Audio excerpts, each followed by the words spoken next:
12টা স্টেটে আর ইউনিয়ন টেরিটরিতে হচ্ছে, কোথাও কেউ আত্মহত্যা করছে। ওনাদের এখানে আত্মহত্যার এক ব্যামো চেপে বসেছে। এটা তৃণমূলের একটা নতুন রোগ হয়েছে, এসআইআর আতঙ্ক আর আত্মহত্যা রোগ। কোনো বড় ডাক্তারবাবুদের কাছে যান, গিয়ে পরামর্শ করুন এর কি ওষুধ পাওয়া যায়, আমাদের জানা নেই। সম্পূর্ণ মিথ্যা, এর কোনো সত্যতা নেই।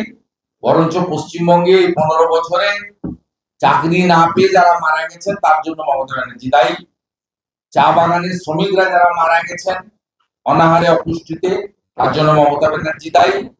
বিষ মদ খেয়ে যে কয়েকশো মানুষ মারা গেছে তার জন্য মমতা ব্যানার্জি। উনি আর ওনার ভাইপো আর প্রতীক জৈন একটা মিটিং করেছেন, একটা আইপ্যাক আর পুলিশ রিপোর্ট করেছে 1,15,00,000 মতো বাদ যেতে পারে এবং গেলে ওনারা জিতবেন না। তারপরে নতুন করে পুলিশের তালিকা তৈরি করতে বলেছে, যদি পুলিশকে দিয়ে উদ্ধার পাওয়া যায়। 7ই ডিসেম্বর নতুন পুলিশের ট্রান্সফার তালিকা তৈরি হচ্ছে, 7ই ডিসেম্বর।